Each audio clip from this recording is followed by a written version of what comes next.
man, like I just feel like 2011 was the greatest run ever. I know it felt like that to me, right? But I just think the 2011 run was the greatest ever. And honestly, I know I say this a lot, and it's kind of just talking shit in sports and stuff, but I don't even think it's close. I don't even think it's close. There obviously are some other good ones out there for sure, right? There's some ones I would give you, or I definitely agree that were amazing, but the 2011 run, man, one superstar, no other guys even close to being an all-star, savvy vets, older guys, no one had won a ring. Deep in the heart of Texas. We're in the business of winning. Don't bet against me. I don't bet anyway. Lose your life. All right, guys, we're doing a debate Thursday. Sorry, I sway a lot whenever I stand up. We're doing a debate Thursday, 7 p.m. Central Time. Me and my friend Ian. He's the one I did the Johnny Manziel and Vince Young debate with.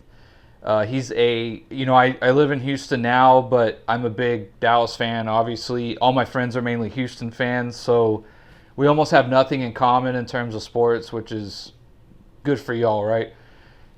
Gives us plenty to talk and argue about. So 7 p.m. Central Time Thursday, we will be debating the best finals runs between the Rockets or the Mavericks.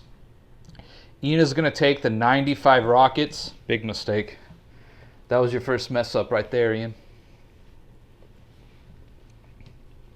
Fell for the trap. He'll be taking the 95 Rockets, who finished 6th in the West that year. They're a 6th seed. I think that's why he's taking them. And obviously, like, I'm giving a little bit of my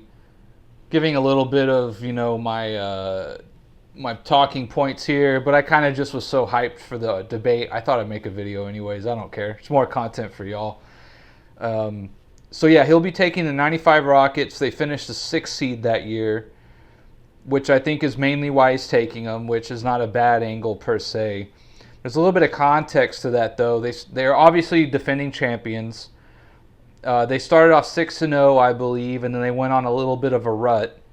A little over halfway through the year, they traded Otis Thorpe and a first-round pick and Nikola for Clyde Drexler and Murray. Essentially Thorpe and a first-round pick for Drexler, which was an amazing trade, hell of a trade, good steal. Drexler had been an all-star the 7 years prior to 95. He was an all-star 2 years after that as well. So I think when you put it into that light, the 6th seed, in terms of coming back from a 6th seed, when you put it into a little bit of context, it's not as impressive when you throw in another 50 greatest on your team, someone like Clyde Drexler, someone who had been to the finals already, although he lost, but still, he'd been to the finals already. He was already a bona fide star. He probably was already in the Hall of Fame at that point. So, when you put the 6th seed into that sort of context, that they had made such a big move in the middle of the season, a little past that halfway point, and Drexler's numbers essentially all went up. His efficiency definitely went up from what I could see. When you put it into that context, it's not as glamorous. It kind of takes the pristine away from it a little bit. In my opinion, it's still amazing, right? It still is incredible, but the 6th seed isn't quite representative of how good that team was, right? So they go on. The first round, again, at this time is only best of 5. They win a game 5. Mario Ellie hits essentially a game winner in the corner. They then go on to play the Suns in 7 games against Barkley. And then they go on to play the Spurs, and they go to 6 games. And then they sweep the Orlando Magic, Baby Shaq, and Penny Hardaway. So, it sort of is impressive just because they were a 6th seed, right? But again, when you put it in a context, it's not exactly like that, right?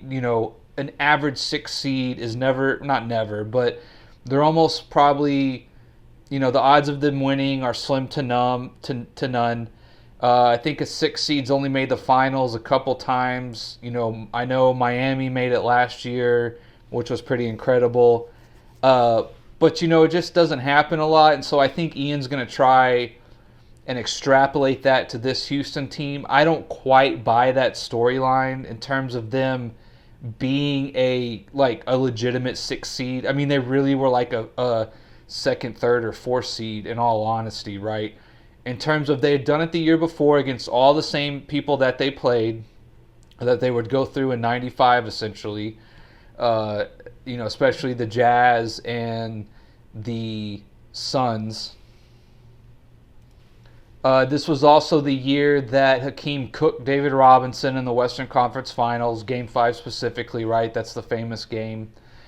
And then obviously they swept the Magic. Now, we're going to kind of compare this series run to the Mavs, obviously, right? And I know I'm giving some talking points away, but it's a fun topic. I think a lot of people have this argument is which one of the Rockets runs were better than the Mavericks. I mean, they're two of the greatest runs ever. But you look at Malone and Stockton, right? Never quite won, never quite got over the hump. I'm not going to say they're not winners, right? But they never did it. Barkley never won either. And at this point, you have Drexler and Olajuwon, two Hall of Fame stars, two of the top 50 greatest. Olajuwon's a top 20 or 15 player in his own right. Definitely better than anyone he played against, minus maybe Shaq, right? And at this time, we're talking baby Shaq. He'd only been in the league a couple years. So they beat Stockton and Malone. Again, they had never won. He beats Barkley. Again, he had never won. Stockton and Malone go to the finals twice.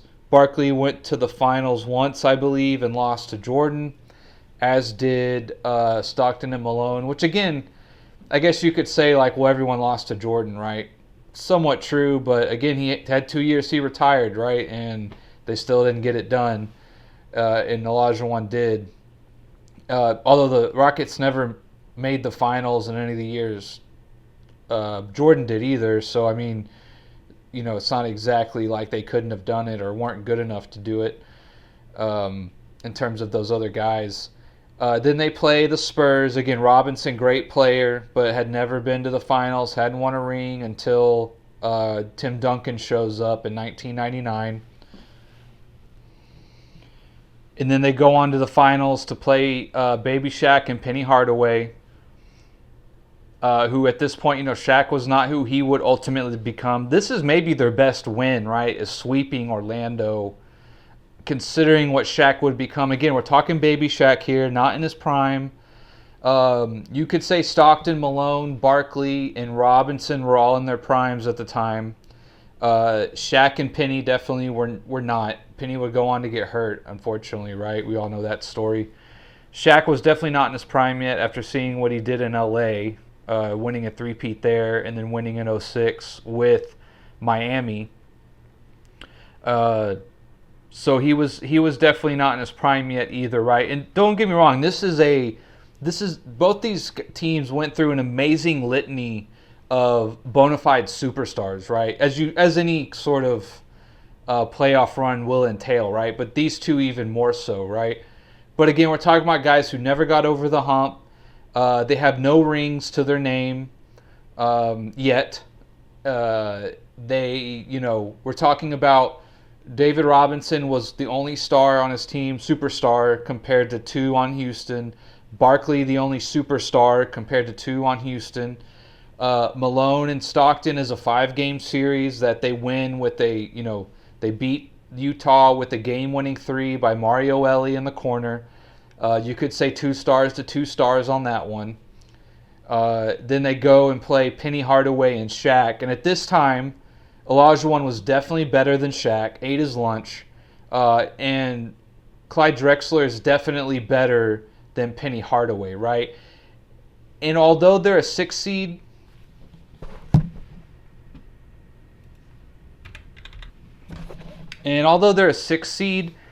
One thing I'm going to have to look up is finding the odds, because I would bet you that the Rockets were either favorites or not very heavy underdogs in terms of all of those series. Maybe the first series against Utah, they might have been decent underdogs because they were a 6 seed and nobody's quite sure if they still have that championship ability, and working Drexler into the fold, right? But I would imagine that once they beat Utah, again, I'm going to have to do some research on this and some digging. If anyone's got some good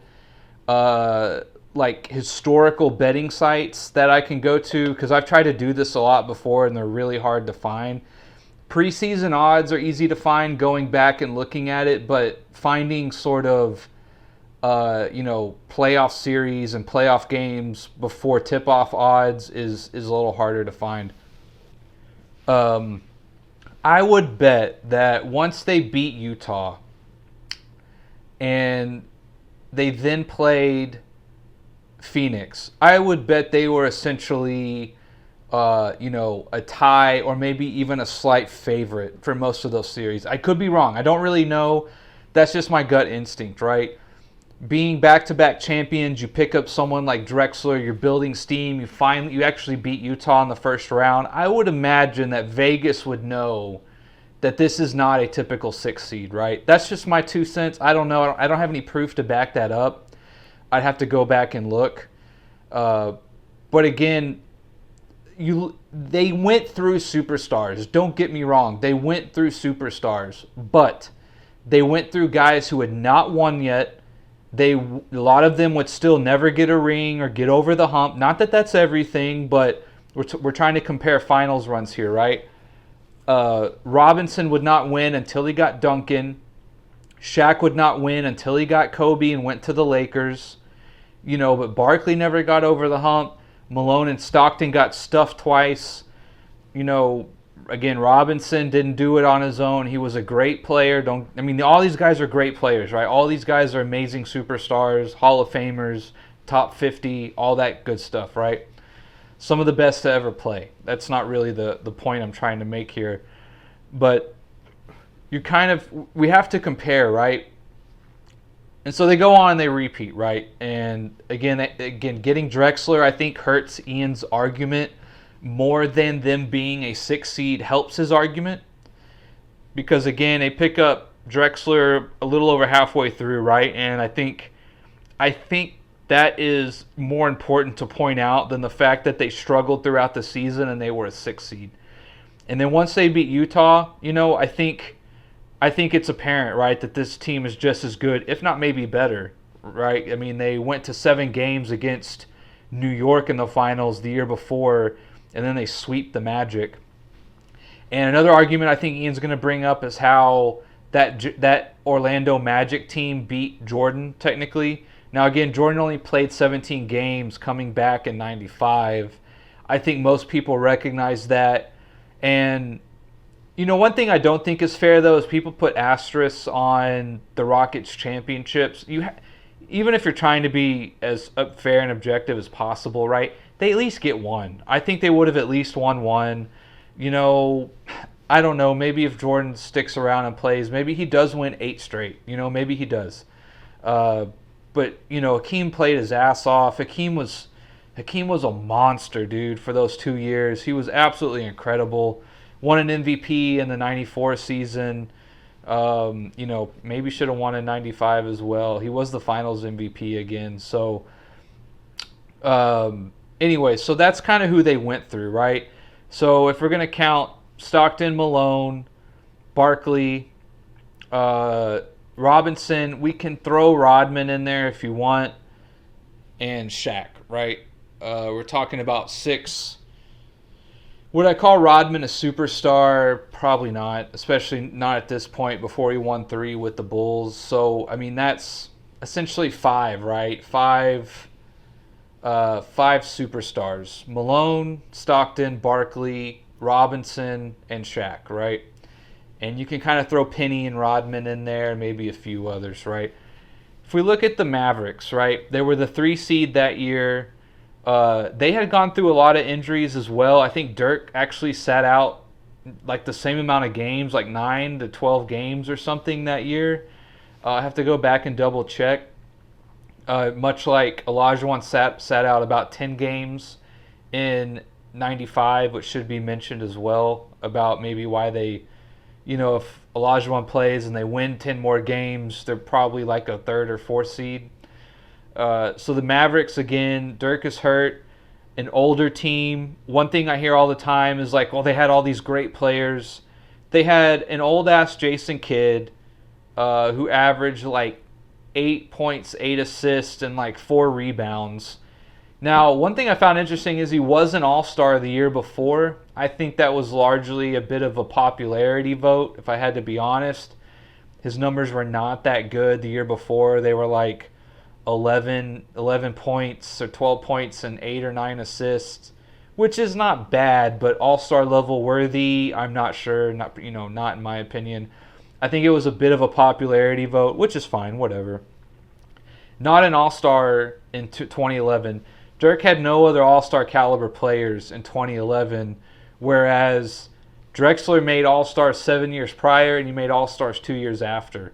Why he wasn't an all-star in 95 I think is a little weird. I'm not sure why he wasn't an all-star. I have to go back and look at that. But again, he was an all-star caliber player, right? Kid was a shell of himself in 2011. He definitely had fallen off. I think he'd probably fallen off a year or two before that. Again, him making the All-Star game the year before, in my opinion, is a bit of a popularity vote looking at his stats. That or the East was just that weak at the time. So Dirk is hurt a little bit. We lose Caron Butler, who probably overall was our second best player, him or Marion maybe. Where I was going before that, right? We had all these great players, right? Marion was decent. He was okay. I'm not going to say he was a shell of himself, but he was okay, right? Tyson Chandler was good, but he was, again, defense and catching lobs, which you need that, right? That was something Dallas had been sorely missing, correct? But again, no other player that's on Drexler's level, not even close at this time, right? Drexler's still in his prime, right? Kenny Smith, Mario Elie, all of those guys were in their physical and peak primes, right, in terms of their playing careers. We get Jason Kidd at the end, Marion at the end.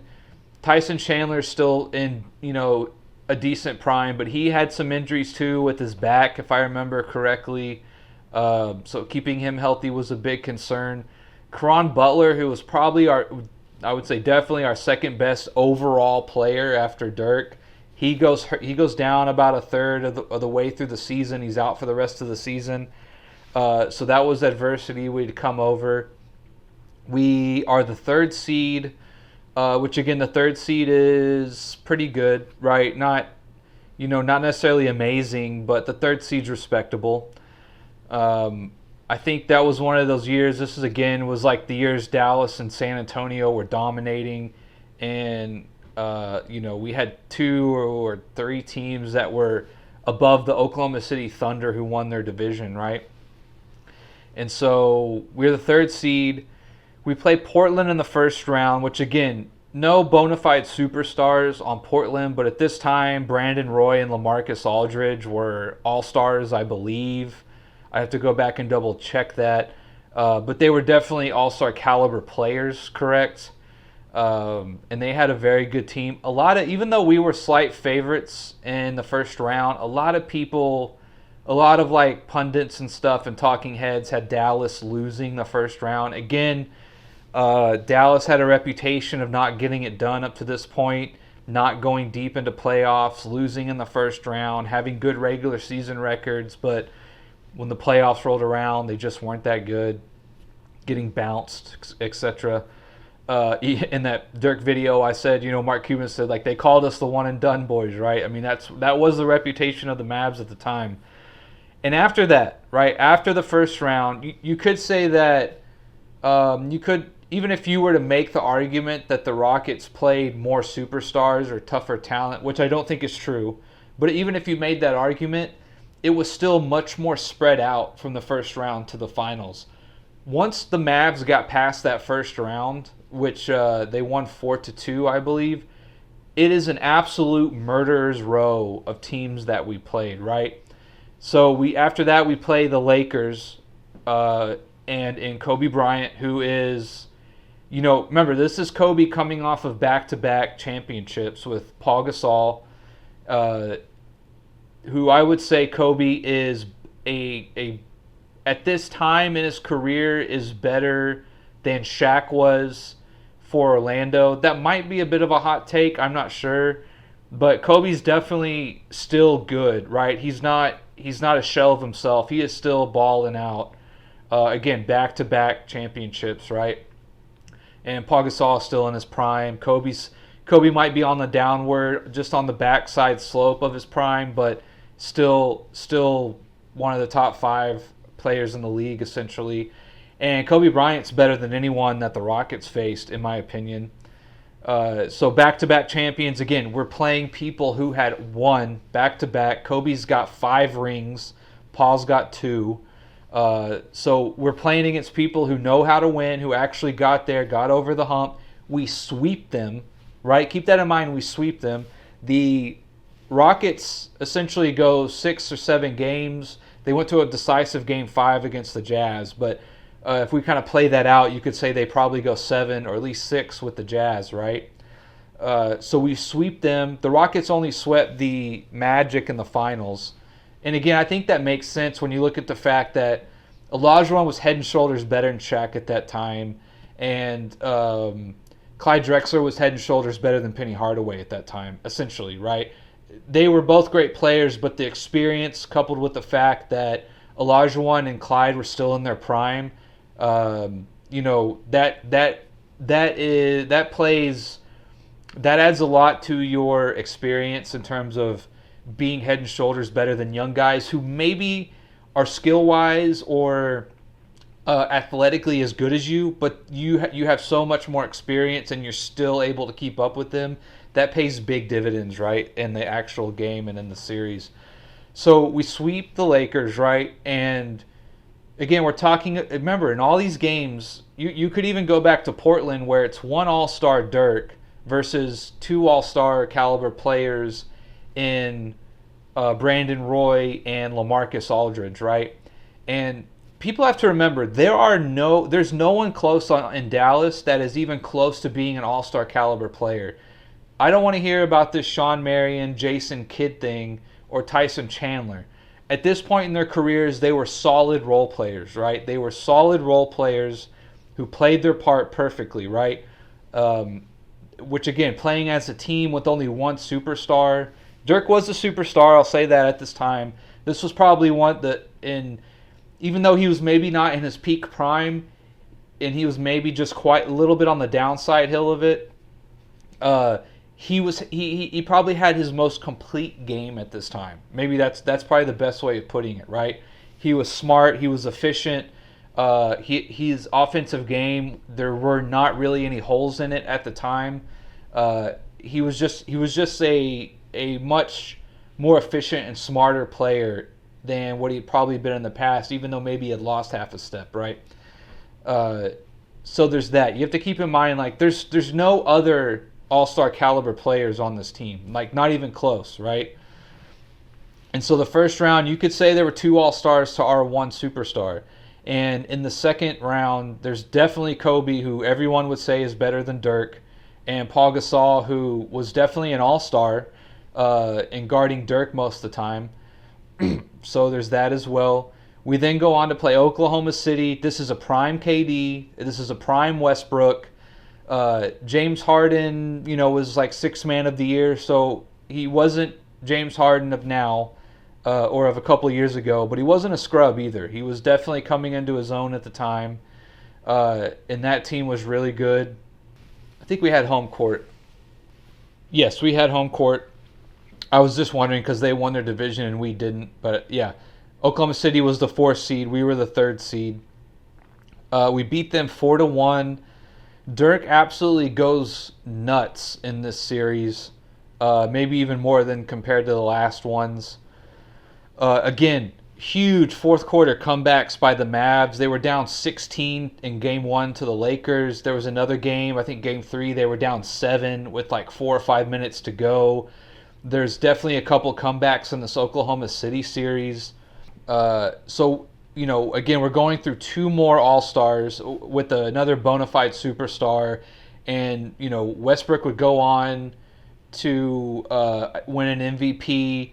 KD goes on to win 2 rings with Golden State. I know he bandwagoned his 2 rings. But again, these guys would go on to win. These guys would go on to be great players.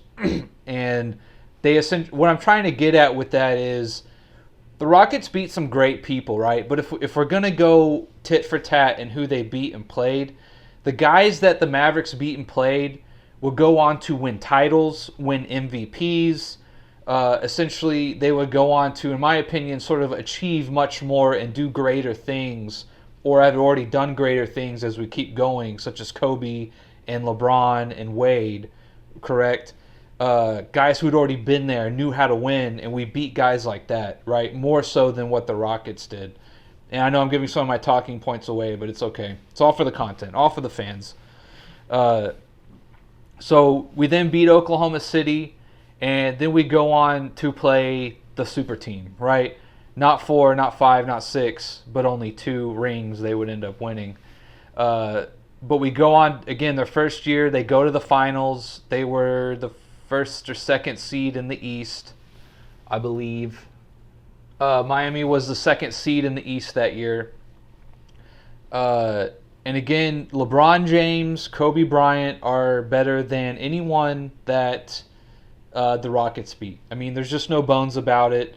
That's just how it is, right? And a lot of people would even put Dwayne Wade above a lot of those other guys as well. Definitely over Penny Hardaway.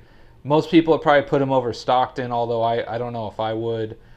And they had Chris Bosh as well, who was an all-star. He had been an amazing player in his own right in Toronto before that, essentially a walking double-double. So if just kind of going through that, right? And the fact that Dallas was an underdog in every single series minus maybe the Portland one in the first round. Dirk was outnumbered in terms of all-stars or superstars that he played versus him. It's just hard to just saying that Houston was a 6 seed and being like, oh, that's the bigger upset, that's the more impressive win, I don't think is going to cut it when you actually get into it. Again, we're also talking about Paul Gasol, Chris Bosh, Roy and Aldridge in their own right were really good. There's just I just think the competition was much thicker. Dallas was definitely, I think, more of a doubted team. They were definitely more of a bigger underdog. Just because Houston was a 6 seed doesn't make you a bigger underdog, in my opinion. And so, I mean, you look at how Dirk did it, how the Mavs did it, right? Jump shooting team, a good team ball, beating these other super teams essentially compared to them. Guys who had won titles already, guys who had won MVPs already, teams that had 2, 3 All-Stars, maybe even 4 All-Stars, counting former players, right? It's just, in my opinion, they're both close, right? But the Mavericks went through a much tougher road. And I would say not only was the road tougher, not only were they bigger underdogs, but they beat teams a lot more efficiently, right? They only lost 5 games in 2011 in the entire playoffs. The Rockets, again, remember, they only play a 5-game series in the first round. The Rockets lost 7 games in all of the playoffs in 94, 95, right? So I think their winning was more impressive. They did it as bigger underdogs with less talent overall. And again, when you look at the playoffs, right, what teammates of Olajuwon and Dirk did in the playoffs, I think Dirk only had 3 other players in double digits. Hakeem had 4 or 5, I believe. And his team contributed more assists. His team contributed more rebounds. He got way more help, overall from his team as well. And, Mavs just simply just put people away. their fourth quarter comebacks. I'm going to dive deeper into that in terms of them having these gritty wins in the fourth quarter. Again, the game two comeback, it might be one of the greatest finals comebacks of all time, being down 15 with like 7.5 minutes to go. An absolute just incredible run. I have a video where I already talked about this 2011 run and how I was waiting tables at the time right out of college, and I was losing my mind. I didn't care if I got fired. And they were down by 16 in game one to the Lakers in the fourth. They just had so many gritty comeback wins, and as a team just put people away, and it was just this sort of miraculous run. And also one thing that's going to hurt Ian in his argument, right, is we're talking about a team who had already been there and won. They had championship experience, right? No one on our team had won a ring, right? Nobody. Peja hadn't won one. Kidd hadn't won one. Terry hadn't won one. Tyson Chandler hadn't won one. Matrix hadn't won one. Nobody had won a ring, right? And all these guys came together for their first ring. A bunch of savvy vets. Again, these are a lot of guys that got written off. Peja was done. He didn't really play at all, but, Kidd, nobody really wanted a Kidd. He came back to Dallas. We got him for a discount, essentially. Terry stuck around, and, he played his six-man role coming off the bench beautifully. We went out and got Chandler. We went out and got Marion, these guys who people had kind of, given up on or decided to go with more youth, or they thought other players were better. And we went out and got them, and we a bunch of hungry vets on the downward slope of their career. Everyone on that team was past their prime, except for maybe Chandler, who was also hurt, though. And we lost Karan Butler. You just talk about the team as a whole and how they won and who they beat and how they beat them, right? I just think the 2011 run, I hate to say this, but might be the best finals run of all time. I certainly would argue it. I feel like a lot of people would at least somewhat agree with me, even if they're not Mavs fans, right? I think a lot of people who are NBA fans would agree with me. Again, there's some other ones you could throw out there, right? But I'm we'll have the debate Thursday, but I just wanted to make a video on it. So, man, like I feel like 2011 was the greatest run ever. I know it felt like that to me, right? But I just think the 2011 run was the greatest ever. And honestly, I know I say this a lot, and it's kind of just talking shit in sports and stuff, but I don't even think it's close. I don't even think it's close.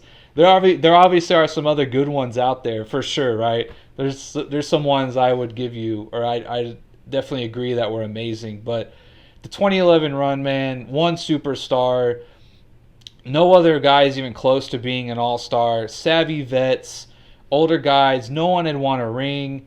There was, I think Marion made a couple all-star games. Kidd had definitely made some all-star games. And I think that's it. Maybe Peja made one or two back in the day.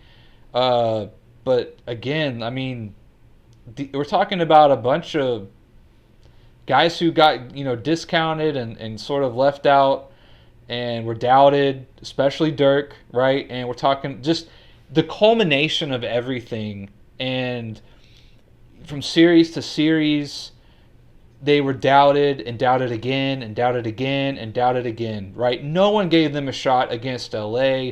No one gave them a chance against the Thunder. No one gave them a chance against Miami. Whereas I think if you were to go back in that 94-95 playoff run, I think they were, maybe in the Utah Jazz series, people were a little, I don't know, Game 5 in Utah, they were a 6 seed. I'm not sure what to expect. But after that, and then, again, they go 7 against the Suns. I think people say, like, all right, this team's back, right? This is a team who won last year with largely the same amount of people, if not better with Clyde.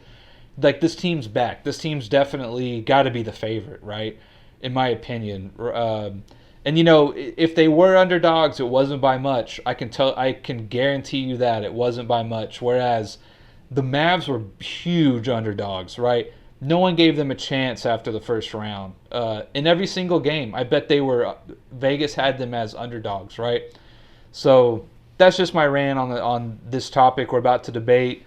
Guys, let me know your thoughts. And if anyone's got a historical betting site that they know of where you can literally look up a game or a playoff series, I'd love to see it. I've been looking for one really, really bad. But yeah, that would be really cool to see if anyone's got that. So that's my video, and I'll see you guys on Thursday.